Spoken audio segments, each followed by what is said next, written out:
Yeah, man. Pound 5.1, world famous DJ Clue, Desert Storm, Clue Radio. You know what we do, baby. Our special guest in the building, Ciara CC. What's up, baby? Hey, what's up, Clue? How are you? Yo, I ain't seen you in a minute. Well, actually, I did see you a little while ago at the party with Kim and Lala, but I ain't seen you before that. I ain't seen you in years before that. Yeah, it's crazy. It's amazing because we've been like rolling for a long time now. For sure. How's the mommy life going? It's amazing. I'm honestly having so much fun. I thought you were about to say you having more kids. I'm about to say no, wait. Let's just go one child at a time, okay?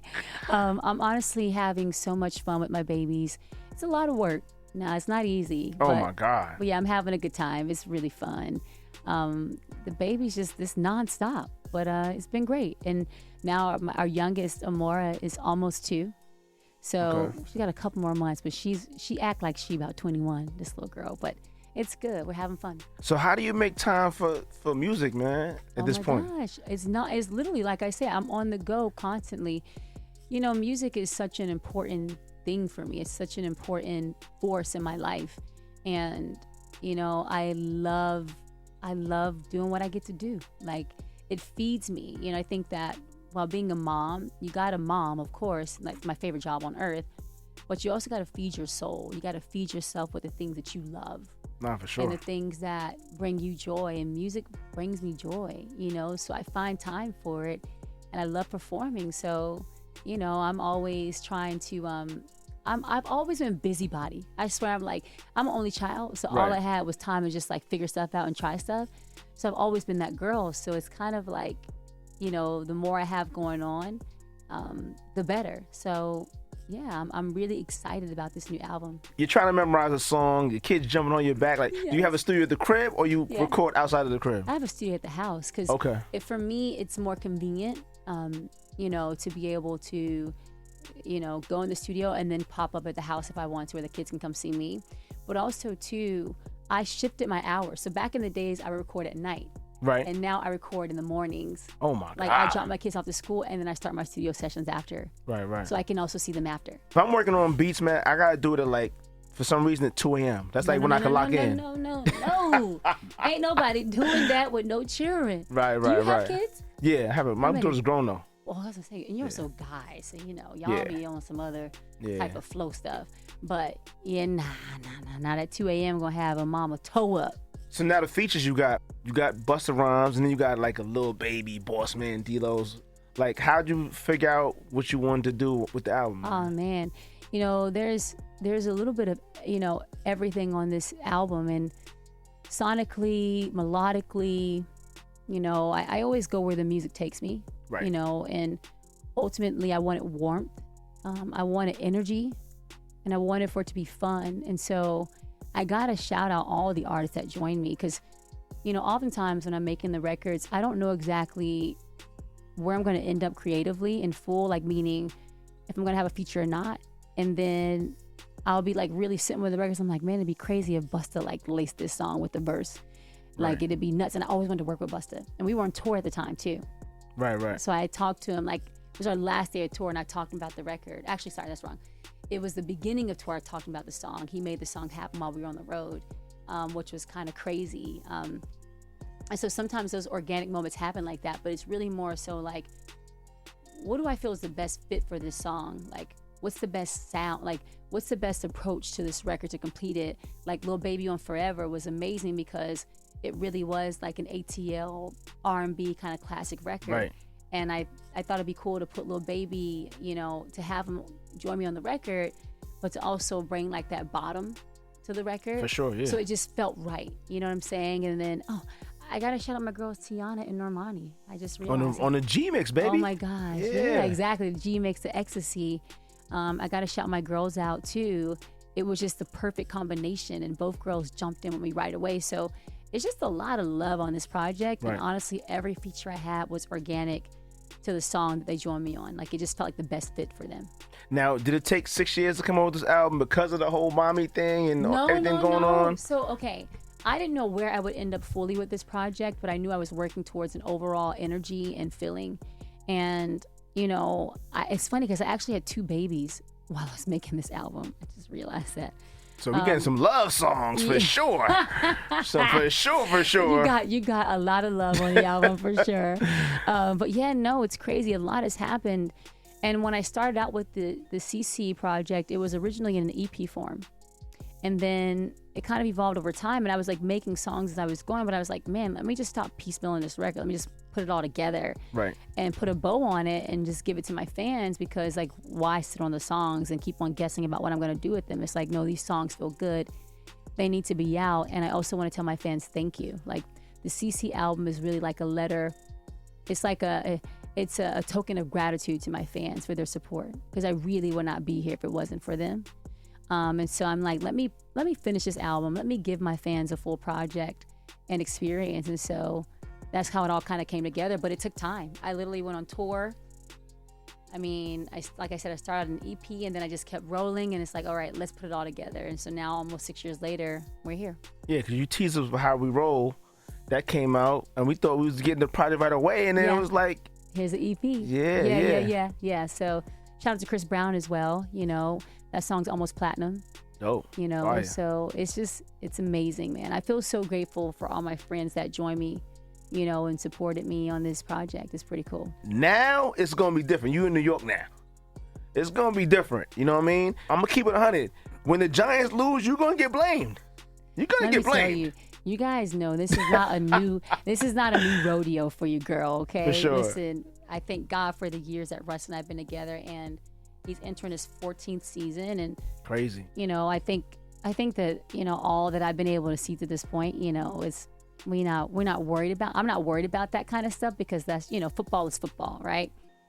And with football, I think people are really, you know, vocal and expressive, and like, that's okay, you know, but I know we're in New York. You know, New York is a very expressive state. Oh my God. And culture when it comes to sports in particular. It's very expressive, the media, everything. You know, but I think the focus is where the focus should be. You know, Russ is focused on balling, and hopefully bringing a lot of W's, you know, to the team, or with the team, you know, winning a lot with the team. That's the goal and the focus. And we need a championship, man. Come on, that's man. The goal. Yeah, that's we need the ultimate goal. You know, sure. You know, I hope to witness that one day. You know, with him, to be able to see that happen. You know, live and in person. You know, while he's out there celebrating and putting that trophy up, that'd be amazing. You know, to happen. In New York City, that'd be great. That's the goal. Yeah. It's funny because he is, you know, the only QB to ever win a Lombardi in MetLife. Yeah, crazy. So he's playing for the Seahawks. You know, they won. Right. I remember that. Which is pretty cool. And so I'm just proud of him, and I obviously believe in him, and I'm excited. He's excited about his team, and you know, it's been great vibes in the off season and training camp and preseason, and so I'm pumped up. I feel very optimistic and excited for this season. And listen, man, when you, Kim, and Lala go to the games, I'm tagging along, man. I don't care, man. I'm tagging along, man. I don't care, man. Because I already know it's the antics that's going to be going on. Oh, my gosh. He's sure. so silly. I be so focused. I don't really, like, when Russ is on the field, every snap matters. So someone tackles him, you ready to jump on the field and snuff somebody? Yeah, I do be feeling like that. I'm not going to lie. You know, I say, like, I'm like the 11th. Like, there's the 12th person? There's, like, you know, the 11 guys on the field. I'm definitely the 12th person in the huddle with them, like, in my mind. Because that's how connected you are to your love, you know, when they're playing the game. Of course. It's real physical out there, you know. And so, no, I don't like it when folks be doing late hits. Yeah, man, chill out. You chill out, sit down. So what made you want to get into the liquor business? Oh my gosh. So I'm so happy you asked me that. 10-to-1 rum is, I would say, the best rum in the world. We sit proudly as the fastest growing and most awarded rum. But back in the pandemic, I had breastfed my son for like almost 10 months long. Mm-hmm. Long enough, sorry. And yeah, long enough. And it was time for me to celebrate that moment. And so what I did was I got to have my first drink in a form of a mojito with the white rum, the 10-to-1 white rum. Right. And I was like, this is really special. And serendipitously, I was, you know, speaking with a mutual friend of mine that my partner, Mark Farrell, and I had at that time. And he still is. Me and Russ call him our chief business architect. His name is Larry Estrada. He works at Goldman Sachs. And he connected Mark and I got to learn more about Mark. I got to learn more about what he had been building with Tintawan, because I knew I loved the product. And I was like, I'm going to sign me up. Like, I'm going to join you on this journey. So I joined him as a co-founder and also an investor. And, you know, it's been amazing being in this space, but I always loved rum. So the first time I ever had a drink was with rum. So I've always been a rum lover. So it was just all the right boxes being checked off. And so now we're rolling. So how we rolled the video, did Wayne have his rum, Bumbu, or you had your rum? Which one was it?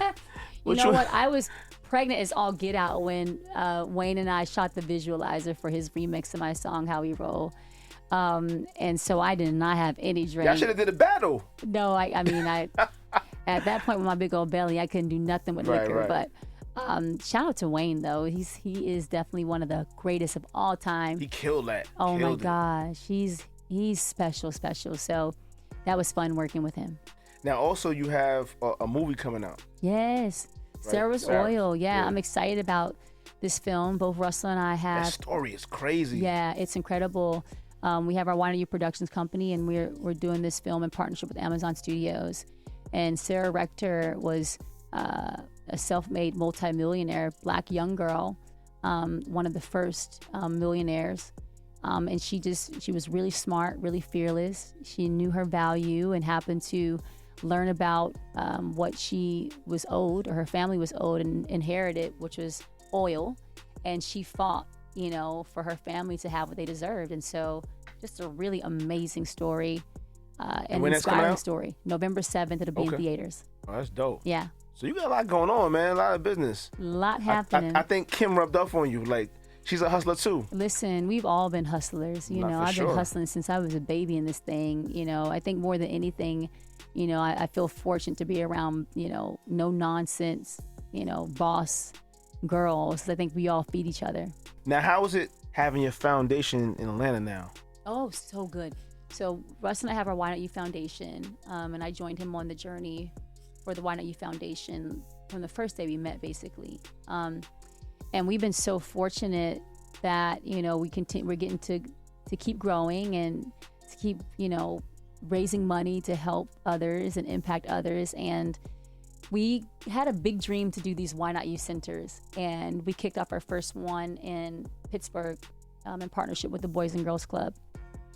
And these Why Not You centers are built to create a space for kids to, you know, to release their mind, to be creative, to express themselves, and just to have a place to go to. And so we started off in Pittsburgh, and then Atlanta, as you mentioned, it was our second Why Not You Center, and that's my hometown. So it was really special. It happened on Ciara Day, and I got to give thanks to the state and the city of Atlanta for honoring me with such a beautiful ceremony in that moment. But we also, what we did in Atlanta is a dance center.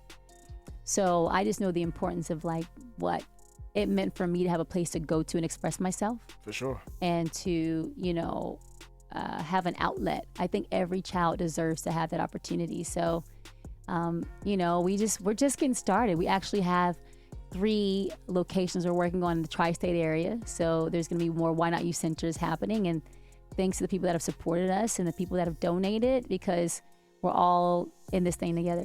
So what is your favorite song on the album, man? Which song means the most to you on the album? Oh, man, my favorite song, I love the song Dance With Me featuring Tyga.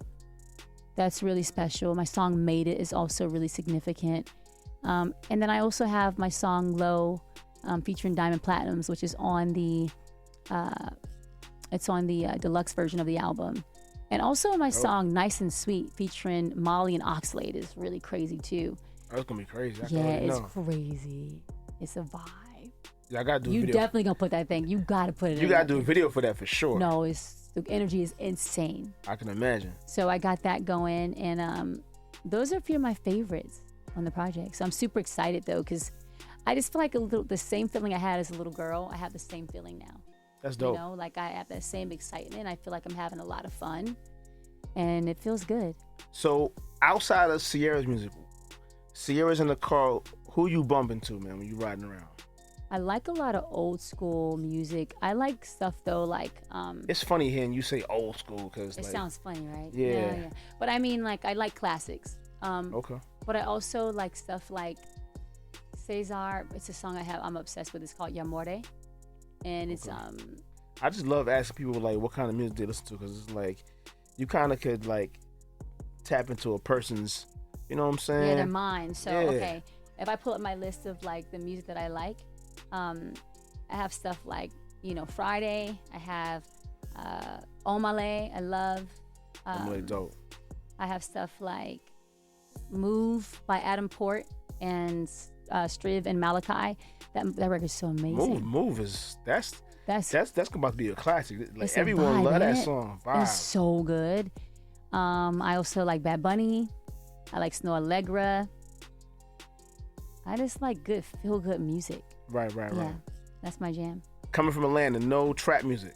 Oh no, I like trap music too. Okay. I'll vibe out to trap music. Okay. My song, shout out to Boss Mandilo too, on our song Run It Up, you know, because it has like, you know, that is a little bit of the trap touch to it. Right. That's dope. So yeah, I like CC Love or trap now. Okay. All right. So look, man, August 22nd, it's gonna be in stores. Yes. Whatever, stream it, buy it. Yes. Download it. You got anything else going on, man? Because I mean, that's a lot. You got your checklist is heavy. Going on. It is. So if you have already pre-saved and pre-downloaded the album, you can get the deluxe version on Spotify in particular. Okay. You get it automatically. So I want to make sure I clarify that for my fans. And then I'm like, well, wait, is it everywhere that I get it? But you do get to get that. But no more clothing campaigns? And yeah, there's gonna be more stuff coming. Okay. Oh, no. She can't talk about it. Right now, it's all about the CC album. And as you mentioned, go see Sarah's Oil November 7th. It's a special story that needs to be seen. So glad we could tell it, or help, you know, the Rector family tell it. And yeah, we're gonna keep this thing rolling. All right, man. So we're gonna pick one song off the album to play. What song you want to play, man? I'm gonna roll with Dance With Me. The video is dropping now, or is dropping this week on release day. That's dope. Featuring my boy Tyga, and I got a real special cameo in the video dancing with me. So it's here super we go. cool. Super cool. Yo, listen, man. Speaking of super cool, I hope I see you at the Super Bowl. Hey. And the Giants are in it. You know what I'm saying? Go. Yeah, let's go. Let's get to it. Yeah. We going you know, put that positive energy in the air. There we go. Yeah. I like it. Yo, I'm man. with you. I believe in that dream and that vision. Why not us? Yo, man, thank you for coming through, man.